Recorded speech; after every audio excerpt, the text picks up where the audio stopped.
Et rebonjour à tous, j'espère que vous allez toujours bien. Et j'ai l'honneur d'accueillir deux personnes pour cette table ronde autour du no-code. Bienvenue, bonjour Francis. Bonjour. Comment ça va? Eh bien, ça va très bien. La voix est en train de revenir, donc on a de la chance. Heureusement qu'on ne s'est pas vu la semaine dernière, ça aurait été catastrophique. Pourquoi? Qu'est-ce qui s'est passé? Bon, une petite extinction de voix, le printemps, la clim, pas le Covid. Donc ça, c'est la bonne nouvelle. Déjà pas mal. Ouais. Ça va, pas trop stressé? Non, jamais. Bon, alors ça va, tout va bien. Est-ce que tu veux te présenter un petit peu pour nos viewers? Ouais, écoute, moi, ça fait 25 ans que je suis dans la tech maintenant. Ça ne me rajeunit pas tout ça. J'ai eu l'occasion de créer une boîte que quelques Français connaissent bien, qui s'appelle Sarenza.com, il y a 20 ans. Donc plutôt un parcours B2C e-commerce historiquement. Et puis, plus récemment, et c'est la raison de ma présence ici, je suis le cofondateur avec Christelle et Thomas d'Allegria Group, qui est aujourd'hui le leader européen des technologies no-code. Merci de faire l'honneur de venir sur cette table ronde. Et Sébastien, bonjour. Bonjour, Comment ça va? ça va très bien. Est-ce que tu peux te présenter pour nos viewers sur Twitch? Donc Sébastien Levaillant, je suis VP Product Management chez Payfit. Très bien, très court, très efficace. Et c'est directement, on va rentrer dans le vif du sujet. Déjà, dans le no-code, il y a le code dedans, le mot code en tout cas. Est-ce que pour faire du no-code, est-ce qu'on doit recruter des personnes qui ont déjà fait du code selon vous? Des développeurs, des ex-développeurs. Non, justement, c'est ça qui est la beauté de la différence d'ailleurs entre le low-code et le no-code, puisqu'entre le code et le no-code, il y a aussi le low-code. Le low-code, c'est super, ça a 10 ans, mais c'est toujours fait pour des devs. Le gros avantage du no-code, c'est d'ouvrir aux 99,7% de la population mondiale qui ne sait pas coder la possibilité de devenir acteur de sa vie numérique et pas juste spectateur. Si vous voulez, le no-code, c'est un petit peu comme apprendre à jouer de la guitare sans faire le solfège. C'est vraiment ouvert à tous. Alors bien évidemment, il y a plein de compétences dans le no-code et des choses plus compliquées que d'autres. Il ne faut pas laisser croire que le no-code, en 3 claquements de doigts, on va savoir faire une super application mobile. Ce n'est pas vrai. En revanche, ça ouvre quand même la possibilité, en partie dans les entreprises, aux gens du métier, la possibilité de pouvoir faire un certain nombre de choses par eux-mêmes et de ne pas toujours être dépendant des équipes tech. C'est pas qu'on n'aime pas les équipes tech, il n'y a pas de guerre code no code. C'est juste qu'il y a une énorme pénurie de développeurs partout dans le monde, que les besoins explosent et que quelle que soit l'entreprise, qu'on soit une start-up, une PME ou un grand compte, on n'a jamais assez d'équipes techniques pour faire tout ce qu'on a à faire dans un monde de plus en plus digital. Et la seule solution aujourd'hui disponible sur le marché pour essayer, à notre niveau, de contrecarrer cette pénurie de développeurs, c'est le no-code. Et je crois que chez Payfit, vous avez des personnes en tout cas qui font du no-code. Vous avez réussi à intégrer ça dans une application. Comment vous fonctionnez chez Payfit? Alors effectivement, moi je peux vous partager l'exemple de Payfit parce que je ne pense pas qu'on rentre dans le no-code, donc c'est plutôt du low-code. Low-code. Donc c'est une plateforme maison qui a été inventée pour coder notre application de paye. C'est la proposition de valeur de base de Payfit, c'est faire la paye pour les petites et moyennes entreprises via un produit que l'on vend sous un modèle d'abonnement, donc c'est du SaaS. Et en fait, on a développé un produit interne qui s'appelle Jetlang pour coder à la vitesse d'un jet. Donc ça, je le cite parce qu'en fait, il y a cet enjeu de vélocité de notre côté. Et alors, on a découvert quelques années plus tard que ça pouvait s'apparenter à du low-code. Okay. Je ne suis pas un spécialiste low-code, no-code, tout ça, mais donc plutôt low-code. Et pour répondre à ta question de est-ce qu'il y a besoin de savoir coder, je dirais non, il n'y a pas besoin de savoir coder. Pour autant, nous, dans les carrières pass qu'on a mises en place pour ces profils qu'on appelle product builder qui utilisent cette plateforme low-code, on a dans les pools de compétences que l'on met en avant des enjeux sur les bonnes pratiques en termes de code. C'est pas l'essentiel, c'est pas l'élément incontournable ou la dépendance la plus forte, mais on insiste quand même sur des pratiques sur bonnes pratiques de code, mais comme sur les bonnes pratiques de product management ou de design. Finalement, c'est avoir un mindset sur comment, par exemple, formater une base de données. Ouais, alors, nous, il y a un apprentissage avec des contraintes explicites qui sont fournies par la plateforme qui font que tu n'étais pas obligé de toucher à la base de données directement. Mais par contre, tu as quand même de la liberté dans la façon que tu as de coder l'application. Donc, c'est important de pouvoir sensibiliser des personnes qui n'ont pas fait d'école d'informatique forcément, de les sensibiliser à qu'est-ce que c'est un code qui est à peu près bien écrit, qu'est-ce que c'est les sujets de performance, qu'est-ce que c'est des sujets de boucle sans fin.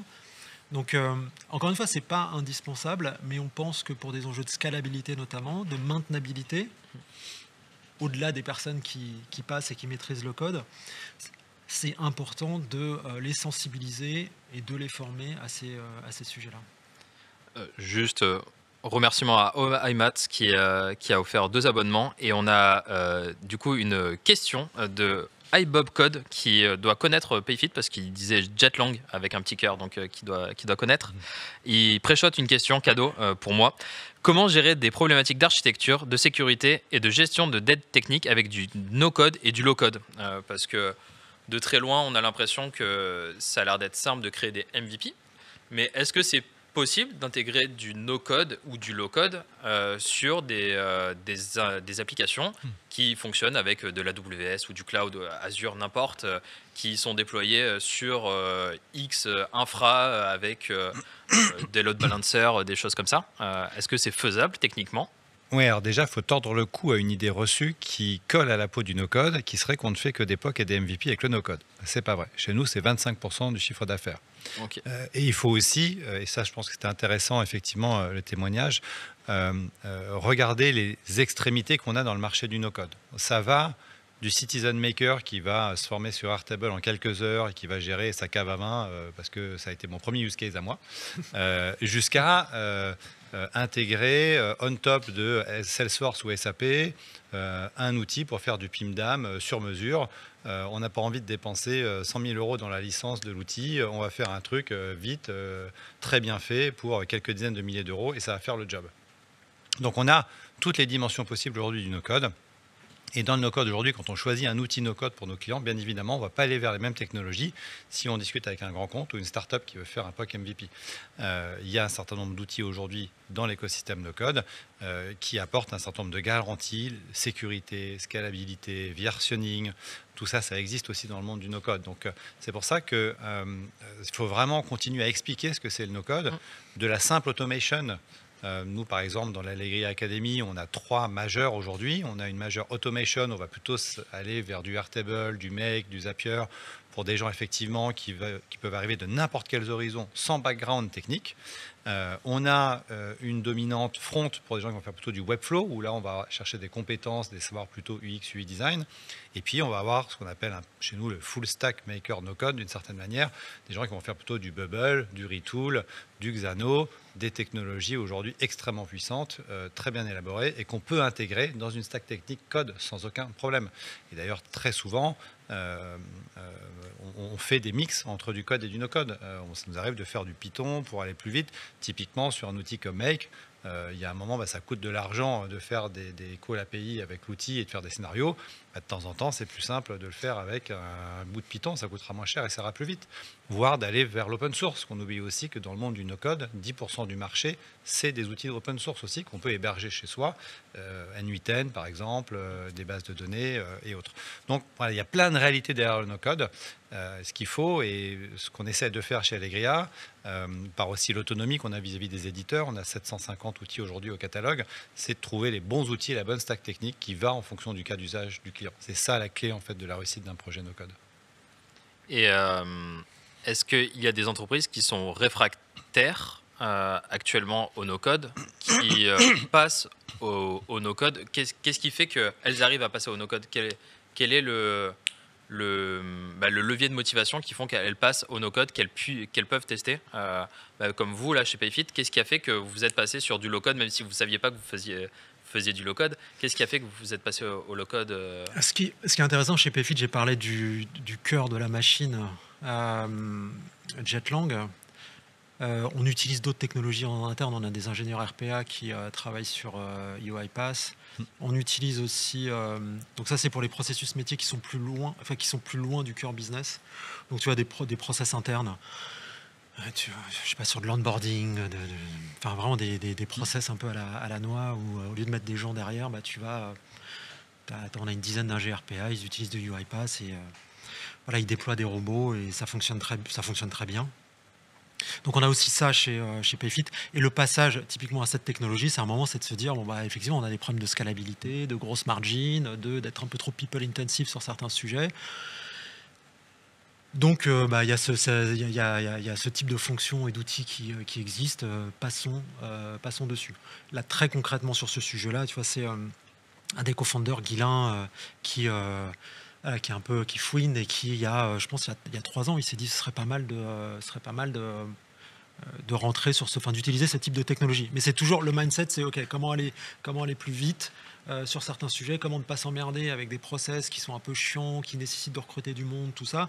Donc là, boum, UiPath est disponible, on en recrute un premier ingé RPA. Ça marche, on déploie et maintenant on va créer en interne une tribe qui est avec une vingtaine de personnes qui est dédiée à traiter tous les problématiques, les process qu'on doit automatiser. Que ça repose sur la plateforme Jetlang ou non. Donc il y a UiPath, ensuite il y a la plateforme Jetlang qui est vraiment le cœur du business pour créer l'application de paye. Et là effectivement c'est une plateforme low-code qui a été créée en mode très pragmatique, sans avoir conscience de ce qui se jouait dans cet univers-là. Et ce qui est intéressant, c'est que en fait, il y a un dialogue à l'intérieur de l'entreprise qui s'établit entre les utilisateurs, qu'on appelle les product builders, et les ingénieurs, des product managers, des designers, des développeurs qui travaillent sur la plateforme. Et le sujet autour de comment on s'assure qu'au-delà des bonnes pratiques, des compétences développées chez les utilisateurs, la plateforme elle-même contraint, accompagne, invite à être standard dans les pratiques, qu'elles soient de l'expérience utilisateur à la qualité du code, la documentation du code, le test de ton code. Donc nous, la façon dont ça se passe, c'est vraiment des dialogues en interne, comme quand tu crées un produit, de façon à améliorer Jetlang Platform. Entre les deux, sur certains sujets, tu vois, on a certaines limites, et on se dit, quand on doit créer des workflows, on s'est posé la question des workflows business un petit peu plus cœur métier, mais qu'on ne souhaite pas mettre dans UiPath. On s'est dit il y a toute une verticale à créer dans Jetlang Platform. Est-ce qu'on doit repartir de zéro ou est-ce qu'on doit utiliser un outil qui est sur le marché? Là, le choix qu'on a fait, ça a été d'utiliser un outil qui est sur le marché. Donc, on est en train de travailler avec Make depuis quelques temps pour intégrer un peu en mode coucou dans la plateforme cette partie-là. Notre business, il y a eu des rêves à un moment dessus. Notre business, c'est pas notre produit principal, c'est pas Jetlang. C'est un produit essentiel pour vendre notre produit principal, qui est l'application de paye et de SIRH. Donc il y a des arbitrages perpétuels, ça dépend un petit peu de où tu te situes et quels sont les process que tu veux tacler. Là, on a un exemple parfait d'une boîte moderne qui a compris tout l'avantage de ces outils. Et force est de constater que malheureusement aujourd'hui, ce n'est pas le cas dans toutes les DSI et chez les grands comptes particulièrement, c'est encore très compliqué.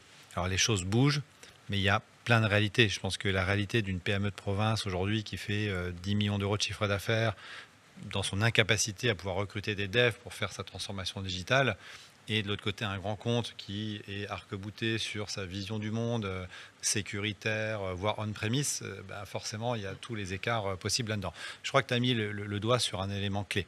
L'élément clé, c'est pas le prix, c'est même pas la disponibilité des devs, c'est la rapidité d'exécution. Tout le monde a besoin d'aller vite aujourd'hui. Et il n'y a rien qui va plus vite que de déployer ce genre d'outils. On vient de signer une très belle mission avec l'ADEME, jusque-là. Lorsque l'ADEME mettait à disposition nouvelle subvention, un nouvel outil pour les entreprises, c'était 6 mois de développement. Le Covid est arrivé, il fallait sortir un truc en 15 jours. Ils ont fait un pauvre Excel avec des macros, du VBA, ils se retrouvent avec des virus, ça a été l'enfer. Aujourd'hui, ils ont une plateforme no-code, on a mis 1 mois à délivrer, et qui en 15 jours aujourd'hui leur permet de mettre en ligne n'importe quel système de subvention sur le site de l'ADEME. Et donc, ils vont gagner 4 mois et demi par rapport à ce qu'ils faisaient avant, ou 5 mois.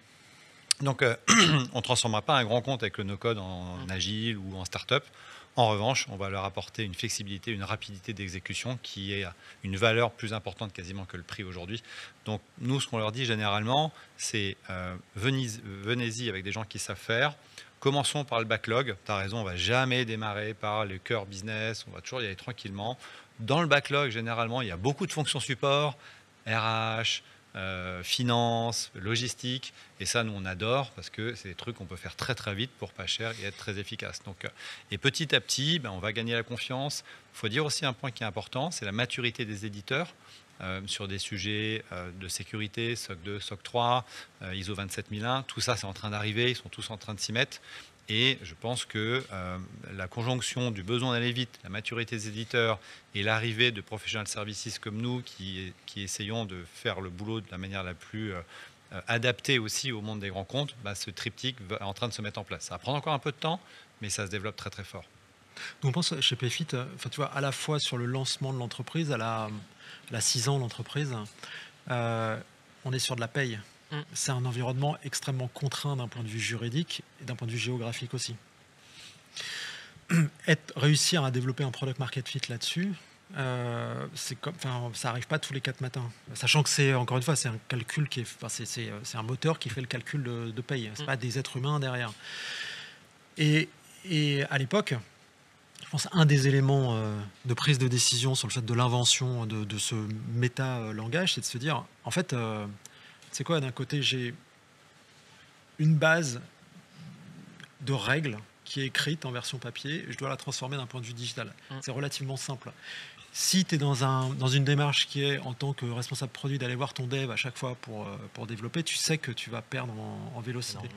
L'idée qu'ils ont, j'étais pas présent, mais Phil, Flo et Guilain, de se dire, en fait, il faut que quelqu'un qui vienne du business soit capable de récupérer cette base contractuelle et de la coder avec un peu de logique, d'esprit analytique, de façon à pouvoir mettre en prod rapidement. Cette idée-là était géniale, avec le fait de s'attaquer à ce secteur-là. C'est ce qui a permis de créer rapidement un product market fit. Pendant très longtemps chez Payfit, quand on lançait un pays, la première personne qu'on recrutait, c'était un product builder.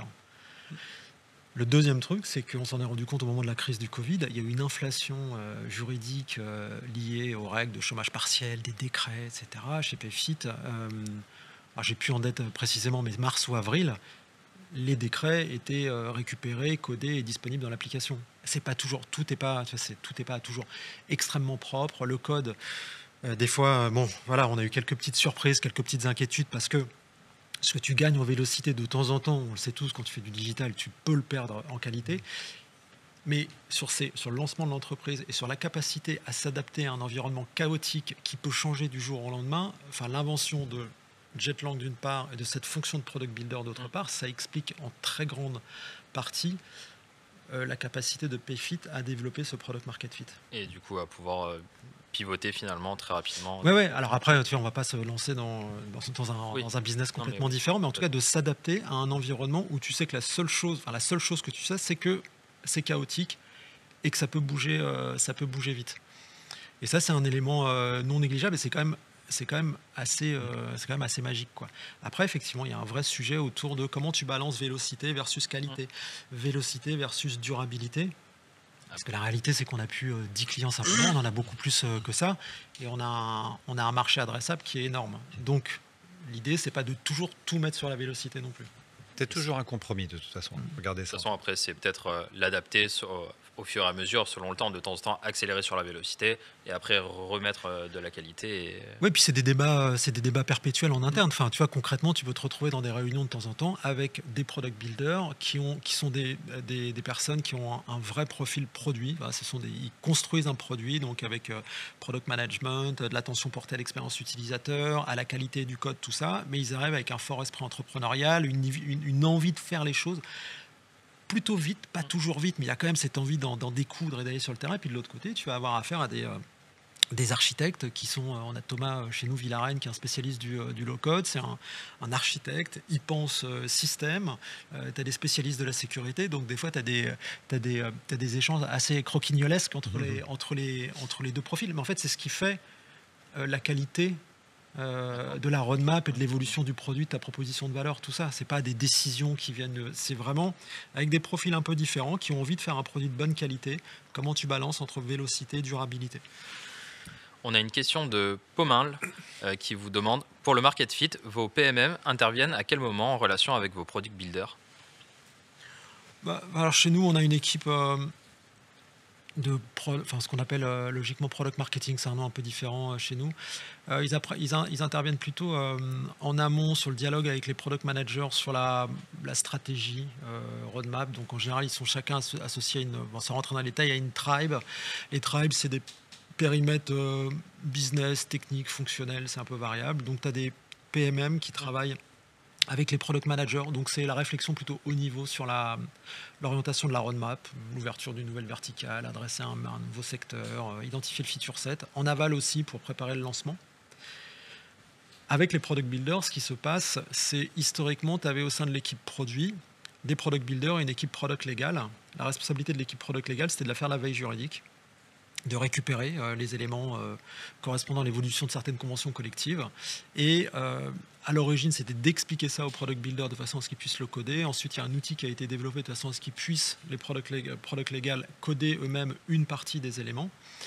Là maintenant, la partie product légal, c'est musclé. On a un département compliance. On n'est pas encore une banque, mais il y a un département compliance avec un responsable de la compliance. Et là, on est moins dans le anecdotique ou le tactique. Il y a des recommandations stratégiques plus au long cours pour anticiper des changements majeurs qui pourraient arriver, sur lesquels, même avec toute la vélocité du monde, tu pourrais, t'aurais pas le temps de t'adapter, quoi. Je vois que l'heure file. Une dernière question. Pour les entreprises qui n'ont pas encore osé passer le pas, par quoi est-ce qu'ils devraient commencer s'ils devraient se lancer sur du no-code? Est-ce qu'ils devraient commencer dans une fonctionnalité? Est-ce que c'est de produits internes? Est-ce que c'est mettre un premier product builder dans une équipe? Par quoi est-ce qu'ils commenceraient, selon toi, Francis? Ils devraient commencer en tout cas. Je pense que ça dépend un petit peu du métier, de la maturité de l'entreprise. On a aujourd'hui des entreprises qui sont avec aucune équipe tech. Et qui ont besoin de faire de la digitalisation. Donc, eux vont sans doute plutôt démarrer avec des projets autour de l'automatisation parce qu'il y a un retour sur investissement très rapide. On est sur des petits budgets, c'est sans risque. Encore une fois, c'est souvent pour les fonctions support. Et ça fonctionne très très bien. Il ne faut pas oublier aussi une grosse tendance aujourd'hui dans le no-code, autour du e-commerce avec Shopify par exemple. On a une grosse tendance à passer de PrestaShop, Magento vers des architectures beaucoup plus headless, redonner la capacité aux équipes marketing de pouvoir s'autonomiser avec des outils comme Shopify ou d'autres. Donc ça, le e-commerce, c'est aussi un autre beau sujet. Et puis ensuite, on a effectivement tous les besoins, j'allais dire métiers, qui nécessitent une application spécifique. Pourquoi je parle de ça? Parce qu'aujourd'hui, on a 200 CRM sur le marché et on a tous les jours des boîtes qui nous appellent en disant « je ne trouve pas le CRM de mes rêves qui fait exactement ce que je veux ».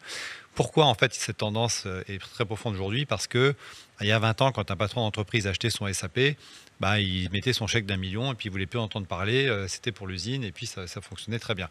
Aujourd'hui, le digital, par l'expérience utilisateur, par les touchpoints, ça devient un élément fondamental du mix marketing de l'entreprise, de son offre. C'est comme la vitrine de la boutique, si on ne la refait pas régulièrement, si on n'est pas up-to-date, ça ne fonctionne plus.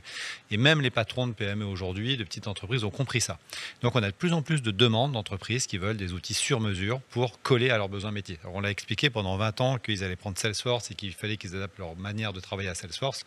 Maintenant, on leur dit un peu l'inverse. Tu peux avoir ton outil métier qui correspond à ta manière de faire sans avoir à mettre 1 million d'euros sur la table.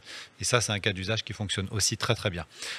Donc voilà, aujourd'hui, c'est difficile à dire parce que chez nous, on fait un peu tout. On va faire du front, on va faire du back, on va faire de l'application métier, on va faire de l'ERP, des CRM. On fait un petit peu tous les sujets et on s'adapte en fonction de la demande du client. En revanche, là où je pense qu'il ne faut pas aller sur le no-code, il y a quand même un certain nombre de cas d'usage, en particulier quand on cherche à avoir des applications extrêmement rapides, vous pouvez passer des ordres de bourse au milliardième de seconde, il ne faut carrément pas aller faire du no-code, ça ne marchera pas. Ou si vous avez effectivement un besoin fonctionnel d'une grosse application qui va mobiliser 100 personnes. Les équipes no-code aujourd'hui, c'est des équipes de 4-5 personnes, très agiles, sur des projets de 3-4 mois, sur des budgets entre 50 et 100 000 euros, et ça fonctionne très très bien. Sébastien, est-ce que tu voulais rajouter quelque chose? Le truc que je voulais rajouter, c'est moi ce que je trouve magique avec tout ce mouvement-là, c'est, on a un peu parlé tout à l'heure, c'est en fait c'est pas un mouvement qui va à l'encontre des développeurs ou quoi que ça. Ce que je trouve vraiment ultra puissant, c'est de te dire, on est vraiment rentré dans l'âge du faire, F-A-I-R-E, et du coup, t'ouvres ces possibilités-là à une palette de talents qui est incroyablement plus diverse que celle qu'on avait jusqu'à maintenant. Quand tu te rends compte, pour faire un produit digital, historiquement, et tu auras toujours besoin de product manager, designer, dev. La supply chain de talent, elle est quand même extrêmement réduite. En plus, il faut avoir fait une école d'ingé, voilà. Donc c'est-à-dire qu'il y a plein de gens qui, pour X raisons, origine sociale, ethnique, peu importe, n'ont pas forcément accès à cet univers-là. Mais en fait, là, tu peux totalement... peuvent participer à des aventures qui sont juste incroyables en utilisant des outils dont la maîtrise technique reste... il faut y en avoir une, mais elle reste quand même infiniment plus simple que quand tu dois apprendre un langage, 10 langages dans ta vie, apprendre toutes les logiques de code, tout ça. Donc moi, je trouve ça juste magnifique, quoi. Ouais, et d'ailleurs, nous, on a l'habitude de dire qu'on n'est pas l'âge du faire, mais au Moyen-Âge, de l'informatique. Pourquoi? Parce que tout à l'heure, je donnais un chiffre, 0,3% de la population mondiale sait coder. Aujourd'hui, 85% de la population mondiale sait lire, écrire et compter. Au Moyen-Âge, 0,3% de la population mondiale savait lire, écrire et compter. Donc on est au même chiffre aujourd'hui dans l'informatique. 0,3% de la population mondiale sait coder. C'est le même chiffre que le nombre de personnes qui savaient lire et écrire au Moyen-Âge. Donc ça, il faut que ça change. C'est un énorme enjeu démocratique parce qu'en plus, dans ces 0,3%, il n'y a que 15% de femmes. Donc il faut que ça change. Il faut donner à plus de gens la possibilité, encore une fois, d'exister dans ce monde du digital, leur donner accès. Et dans l'académie chez nous, on a un cuisinier, on a une femme qui vendait des appartements avant, des profils très très variés. Et c'est essentiel de leur donner accès à ces outils-là. Essentiel. Eh ben, merci infiniment pour ce talk. Et on va continuer avec les nouvelles écoles et formations Product and Tech, justement. Donc, comme ça, on voit de la formation. Et on se retrouve juste après.